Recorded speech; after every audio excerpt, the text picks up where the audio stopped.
오늘 본문에 가라 이렇게 말씀을 하셨습니다. 사실은 아브라함만 가는 게 아니고 우리가 다 어딘가를 가고 있지요. 나면서부터 우리는 천국을 향해 가고 있습니다. 사람이 언제부터 죽기 시작하는가? 나는 순간부터 죽기 시작하죠. 단순히 죽기 위해 산다 이렇게 말하는 것이 크게 틀리진 않습니다만, 죽기 위해서라는 것이 꼭 비관적이 아니라 하나님께서 우리를 거룩한 본향의 백성으로 만드시려고 우리를 저 영원한 천국으로 인도하시는 것이죠. 하나님 생각에는 그것이 가장 영광스러운 것이지만 세상 사람들은 죽음이라는 것이 가장 슬픈 시간이라 생각할 수 있겠지만, 어느 쪽이든 간에 하나님의 생각이 옳은 것이죠. 우리는 천국을 향해 가고 있습니다. 마치 이스라엘 백성들이 광야길을 걷지만 광야길이 목표는 아니죠. 광야길도 하루하루 살아야 되고 또 직장도 다녀야 되고 공부도 해야 되고 뭘 하기는 해야 되겠습니다만, 이스라엘 백성들 가운데 누구도 광야길이 자신들의 비전이거나 꿈은 아니었겠죠. 그들의 꿈은 요단강을 건너 젖과 꿀이 흐르는 가나안 땅으로 가는 것이 그들의 목표죠. 그러니까 가나안 땅으로 가는 중이죠. 가는 중. 또 이 땅을 살면서도 우리는 다 어딘가를 향해 가고 있습니다. 입시를 치른 아이들은 대학 입학 혹은 진로, 자신이 꿈꾸는 어딘가를 향해 가고 있습니다. 세상 사람들은 아마 행복을 향해 가고 있다 이렇게 말할 것입니다. 성공을 향해 가고 있다 그렇게 말해도 크게 이견은 없을 것입니다. 모든 사람들은 나름대로 자기가 꿈꾸는 어딘가를 향해 가고 있습니다. 천국을 향해 가든 또 내일의 더 보람된 삶을 향해 가든 그리스도인들에게는 하나님이 기뻐하시는 곳 혹은 하나님이 원하시는 곳, 하나님이 영광을 받으시는 곳을 향해 간다는 모든 사람의 공통점이 있습니다.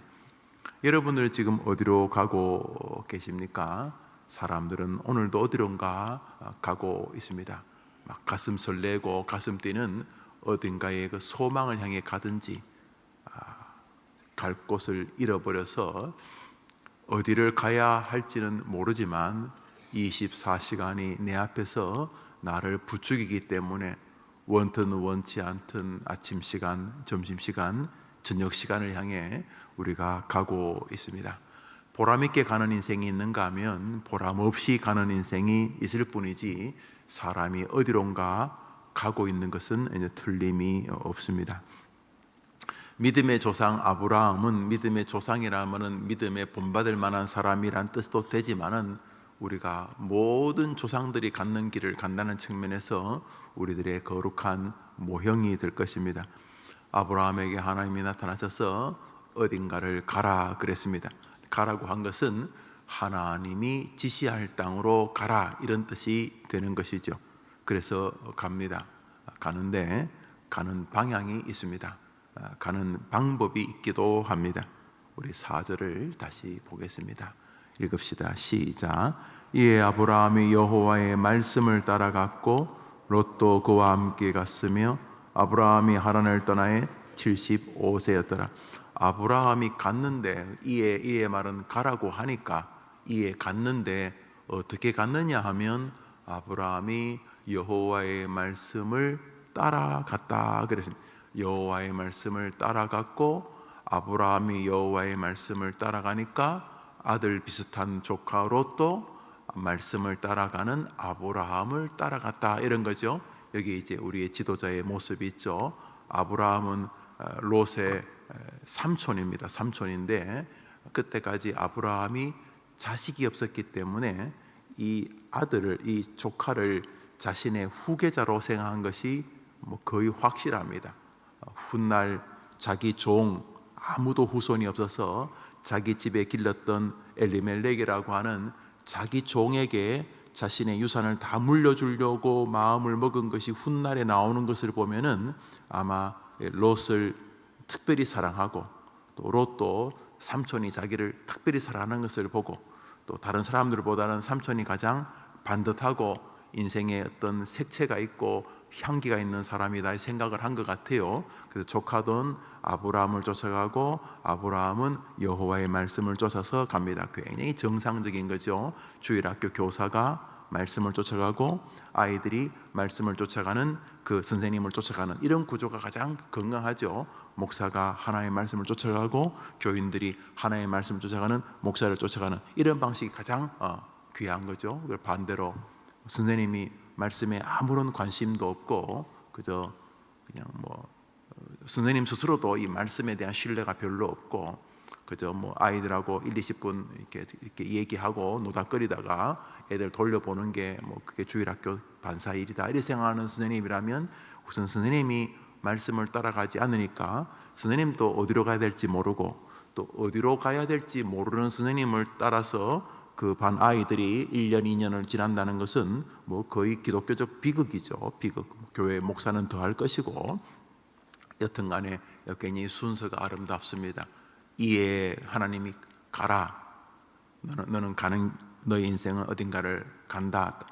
가라 이렇게 해서 아브라함이 하나님이 가라고 하니까 갑니다 하면서 아브라함이 가는데 그냥 오늘은 어디로 갈까 내일은 어디로 갈까 이렇게 요령껏 제주껏 그냥 이렇게 눈치 보고 간 게 아니라 이 아브라함은 여호와의 말씀을 따라서 갔다는 거죠. 그러니까 따라갈 길이 그 말씀을 따라갔고 아브라함이 말씀을 따라갈 때 조카는 말씀을 따라가는 아브라함을 따라가서 이 4절까지는 굉장히 정상적인 삶이었고 아브라함이라고 하는 이스라엘의 거대한 역사가 출발되는 바로 시작입니다.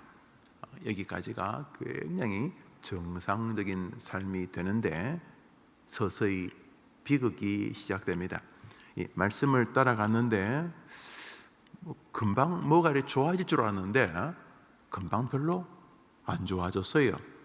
말씀을 따라가면은 갑자기 길이 홍해 열리고 모든 사람들이 박수 치면서 와와거리고 자기를 높여줄 줄 알았는데 그렇게 말씀을 따라서 아주 용기를 냈어요.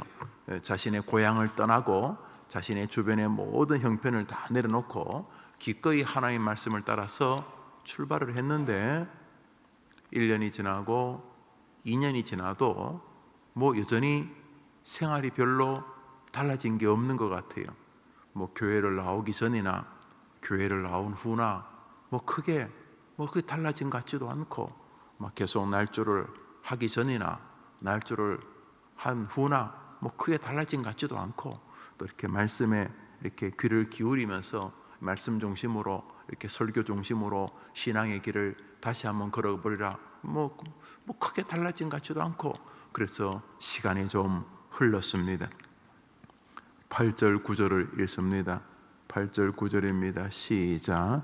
거기서 베델 동쪽 산으로 옮겨 장막을 치니 서쪽은 베델이요 동쪽은 아이라. 그가 그곳에서 여호와께 제단을 쌓고 여호와 이름을 부르더니 여기까지 부르더니 그래서 하나님이 가라고 하니까 그렇게 했습니다. 그렇게 했는데 저렇게 하나님의 말씀을 쫓아서 예배드리고 하나님의 이름을 높이고 하나님의 이름을 부르고 그렇게 했는데 그러면 베델쯤 왔으면 뭔가 좀 빛나는 일이 있고 하는 일마다 잘 되고 그래야 되는데 크게 갈대아 우르를 떠난 거 치고는 그때하고 크게 차이가 없어 보였던 거지. 그 고향에서는 우상을 만들고 그렇게 사는 사람들에서 벗어나서 하나님 중심으로 살아보겠다고 교회를 들어왔는데 교회를 다니기 전이나 교회를 다닌 후나 금방 달라지는 것 같지도 않았던 것이죠. 여호와의 이름을 불렀는데 불러도 크게 달라진 게 없어 보이니까 아브라함이 조금씩 변화되기 시작합니다. 그 다음 구절 읽습니다. 9절을 읽습니다. 부르더니 9절 시작. 점점 남방으로 옮겨갔더라. 점점 애굽 쪽으로 점점 애굽이 굉장히 비옥한 땅입니다. 나일 삼각지 그러면서 아주 기름진 땅입니다. 전통적인 그 팔레스타인 아프리카와 붙어 있는 가장 이렇게 전통적인 비옥한 우리나라의 뭐 김제평야 같은 그런 아주 전통적인 곳입니다. 하나님의 말씀을 따라갔는데 9절에 점점 하나님의 말씀을 따라 남방으로 갔다는 말이 없습니다. 여호와의 이름을 불렀는데도 대답 없는 메아리 같았나 봅니다. 아브라함이. 하나님께서 아브라함을 계속 지켜보고 계시고 말씀을 주셨지만은 뭐 말씀 듣는다고 무슨 밥이 나오나 떡이 나오나 그래 생각을 했는 건지, 1절에서 내가 너에게 지시할 땅으로 가라는 말씀을 쫓아서 용기 있게 출발한 것 치고는 끝이 좀 이상해졌습니다. 하나님의 이름을 부르다가 조금씩 남방으로 내려갔다. 다운그레이드 됐다는 말이죠. 이게 내려갔다는 게 지리적으로만 내려간 게 아니라 그 뒤에 오는 영적인 의미가 내포되어 있죠. 아브라함이 말씀을 따라가던 삶을 멈추고 서서히 남방으로 내려갔다는 거죠. 내려가면서부터 이제 사단이 시작됩니다. 애굽 왕에게 이상하게 잡혀가지고 뭐 부인이 내 부인이 아니고 여동생이라 그러고 뭐 온갖 이제 난리를 부리게 됩니다. 우리 10절을 읽읍시다. 10절 시작. 그 땅에 기근이 들었으므로 아브라함이 애굽에 거류하려고 거리로 내려갔으니 이는 그 땅에 기근이 심하였더라. 굳이 내려갔다고 성경이 내려갔다고 자꾸 말하는 것은 마치 요나서 같습니다. 요나가 하나님의 명령을 불순종하고 요파 항구로, 니느웨가 아니라 요파 항구로 내려갔다가 배를 타고 배미창으로 내려갔다가 배미창에서 쓰레기처럼 던져져서 바다 속으로 내려갔다가 물고기 뱃속으로 계속 내려가지요. 내려가는 이 내려감의 모티브를 오늘 본문이 우리에게 보여주는 것 같지 않습니까? 점점점 내려가는데 조금 전까지는 말씀을 따라가다가 점점 먼 이유로 남방으로 내려가는데 거기다가 엎친 데 덮친 격으로 기근까지 오니까 기근이 하나님의 말씀이다 생각을 했는지, 기근에 예민한 것이 하나님의 음성을 듣는 것이라고 생각을 했는지, 하나님 말씀과는 거의 상관이 없이 이 아브라함은 기근이라고 하는 주제가 하나님의 음성인 것처럼 기근이 자신의 가장 중요한 판단 근거가 되어서 점점 애굽으로 내려갔다가 가문 전체가 작살나는 지경까지 가게 된다 하는 것이 오늘 12장의 말씀입니다.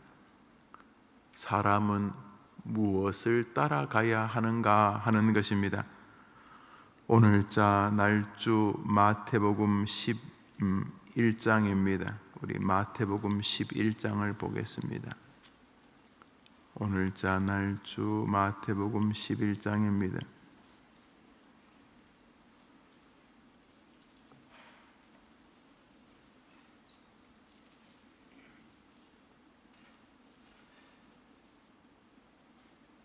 우리가 잘 아는 28절을 한 절을 보겠습니다. 마태복음 11장 28절 읽읍시다. 시작. 수고하고 무거운 짐진 자들아 다 내게로 오라 내가 너희를 쉬게 하리라. 우리 예수님이 하신 말씀입니다. 너무도 유명한 말씀이죠. 수고하고 무거운 짐진 자들아 다 내게로 오라 내가 너희를 쉬게 하리라. 오늘 본문에 두 가지의 뚜렷한 명령이 있습니다. 하나는 주님이 말씀하신다는 측면에서 말씀을 가장 중요한 결정 근거로 삼으라 하는 것이 오늘 말씀 안에 강력하게 담겨져 있죠. 여러분 성경을 보면 예수님이 하신 말씀이라고 아마 붉은색 표로 글자를 써놓은 성경들이 있을 것입니다. 모든 말씀이 다 하나님의 말씀이지만 그 중에서도 우리 성자 하나님이신 예수님께서 인간의 몸을 입고 오셔서 하셨던 주로 복음서에 나오는 예수님의 말씀을 그렇게 붉은색 질로 대부분 표현해 두지 않았습니까? 예수님께서 지금 말씀하십니다. 뭐라고 말씀하시는 거죠? 그 안에 말씀에 담긴 교리와 진리가 있지만 그보다 먼저 성도들은 예수님의 말씀, 하나님의 말씀, 성경 말씀을 가장 삶의 중요한 지침과 판단 근거로 삼아야 한다는 것이죠. 동시에 주님은 우리로 어디로 나아오라고, 어디로 오라고, 혹은 우리 보고 어디로 가라고 하시는 것입니까? 자신에게로 오라는 것, 자신에게로 나아오라, 자신에게로 가라, 예수에게로 가라, 예수에게로 오라, 이렇게 말씀을 하고 계십니다. 아브라함은 그렇죠, 기근이 무거운 짐 아닙니까? 가난도 짐 아닙니까? 기근이 가난이니까.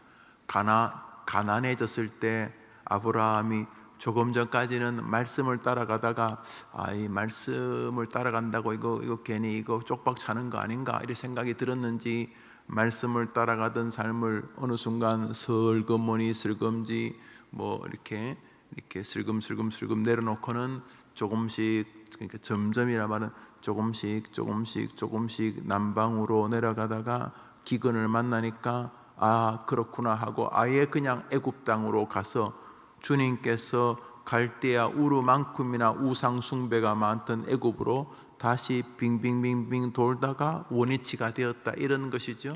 그러니까 이유는 아브라함이 수고하고 무거운 짐이 져지는 거죠. 식솔은 많고 기근은 오고 하니까 이 수고하고 무거운 짐이 생긴 거예요. 사람들마다 다 수고하고 무거운 짐이 있잖아요. 근데 주님께서 오라는 거죠. 우리 쪽에서는 가는 것이죠. 어디로 가라고요? 말씀을 쫓아가라고 지금 예수님 말씀하고 계시죠. 또 주님 어디로 오라고요?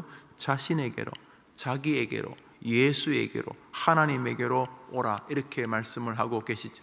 그러니까 이 선이 그리스도인들과 불신자의 영원히 만날 수 없는 분리의 지점이죠. 세상 사람들은 힘들고 어려우면 점점 더 남방으로, 따뜻한 곳으로, 비옥한 곳으로 찾아가죠. 그리스도인들은 점점 힘이 어려울수록 점점 더 하나님 말씀을 쫓아가고 예수를 쫓아가고 예수를 이렇게 빌고 예수에게 기대하게 되는 거죠. 이 지점이 정확하게 그리스도인들과 세상 사람을 나누는 기준점이 되는 것이죠. 성경 말씀 사도행전 11장 오늘자 날주 말씀입니다. 사도행전 11장입니다.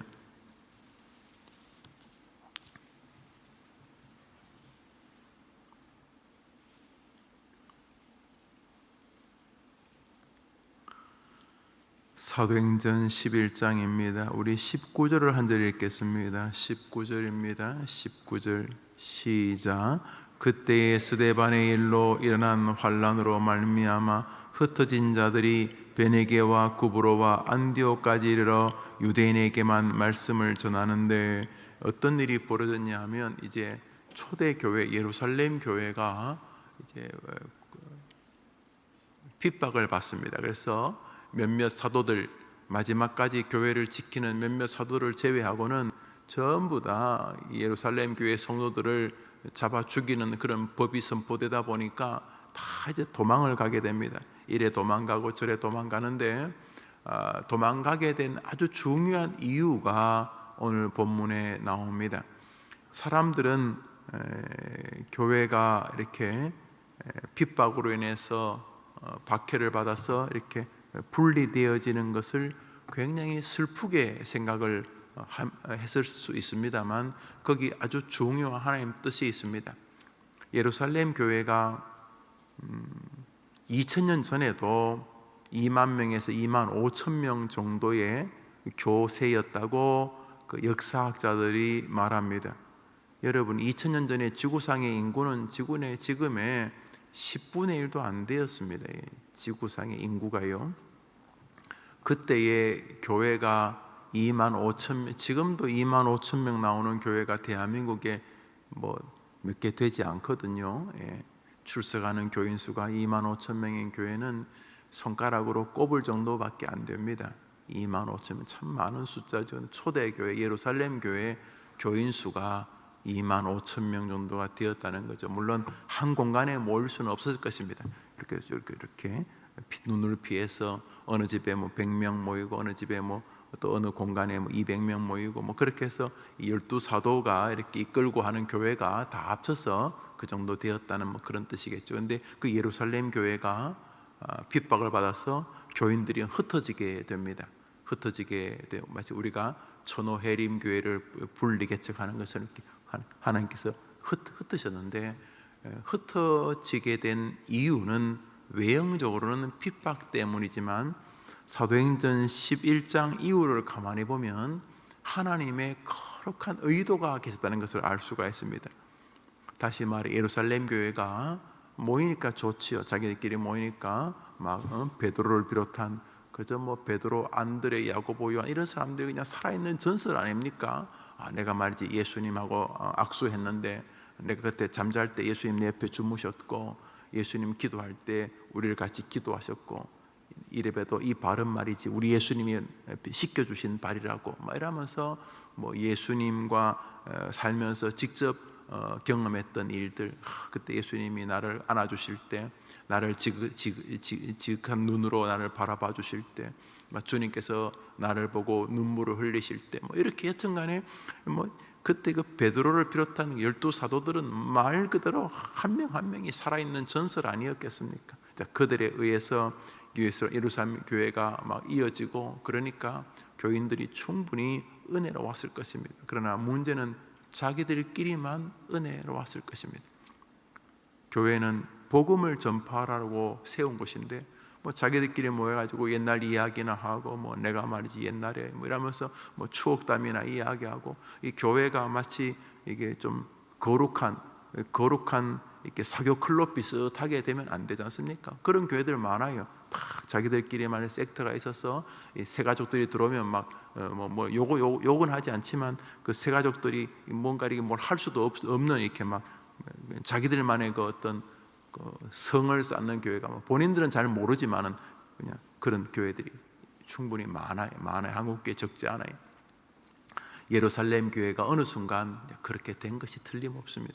그래서 하나님이 핍박이라고 하는 큰 바위를 예루살렘 교회에 던져버리신 거죠. 그러니까 예루살렘 교회가 뜨거라 하고 다 흩어지게 됩니다.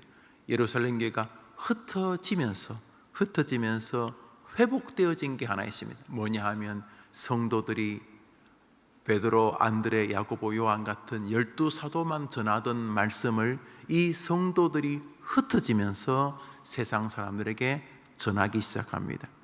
그들이 처음에는 예루살렘 교회 자체가 예루살렘에 있었기 때문에 이 초대교회가 유대인들 중심에 있었기 때문에 주로 만나는 사람들이 거의 99.9%가 유대인들이었습니다. 그런데 흩어지다 보니까 유대인들에게 복음을 전하는 것으로부터 서서히 이방인들에게까지도 복음을 전하게 됩니다.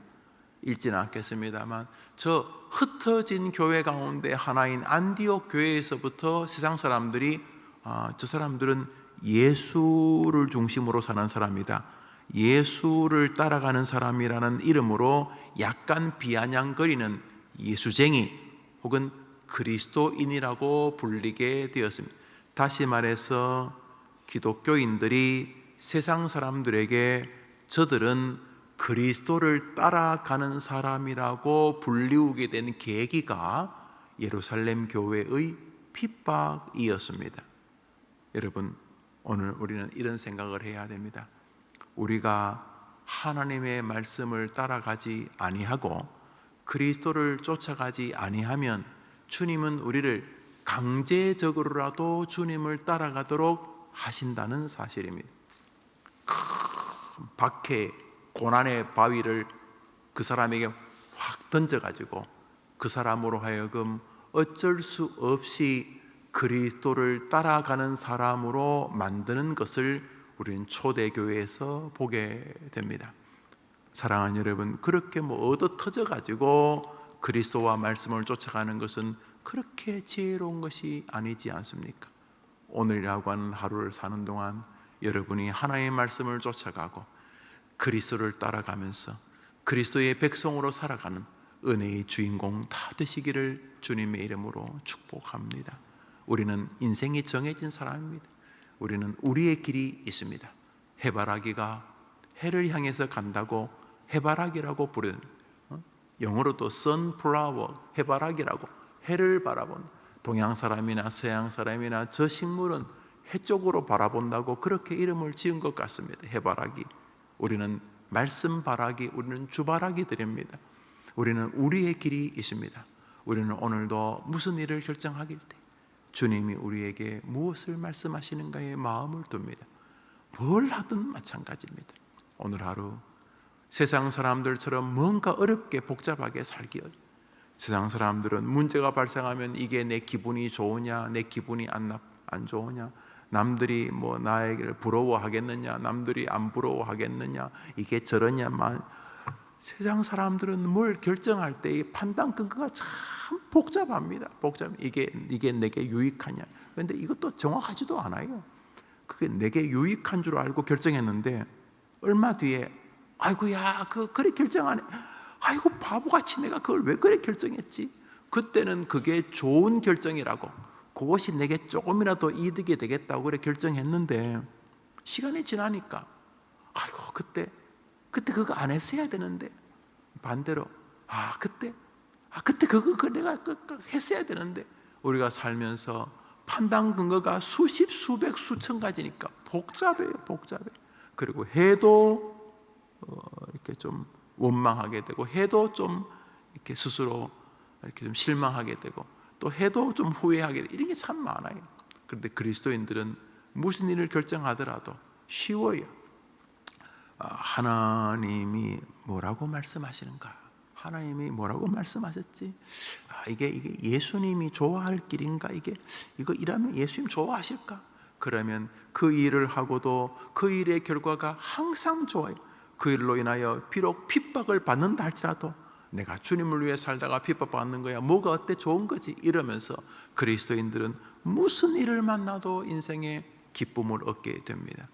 무슨 일을 만나도 주님을 찬양할 수 있는 길은 오늘도 우리 주 예수 그리스도를 향해 말씀으로 삶을 자꾸 빚어가는 길이 되는 것입니다. 오늘 그 어떤 날보다도 하나님의 말씀과 가까워서 하루가 끝났을 때에 내가 주님 말씀 따라가려고 참 오늘 노력했는데 돌아보니 참 풍성하고 감사한 하루였다, 이렇게 고백하게 되기를 축복합니다. 주님 가르친 기도로 예배를 마치고 우리 자유롭게 기도하며 하루를 시작합시다. 하늘에 계신 우리 아버지여, 이름이 거룩히 여김을 받으시오. 나라의 마옵시며 뜻이 하늘에서 이룬 것 같이 땅에서도 이루어지이다. 오늘날 우리에게 일용할 양식을 주옵시고, 우리가 우리에게 죄 지은 자를 사하여 준 것 같이 우리 죄를 사하여 주옵시고, 우리를 시험에 들게 하지 마옵시고 다만 악에서 구하옵소서. 내게 나라와 권세와 영광이 아버지께 영원히 싸움나이다. 아멘. 기도합시다.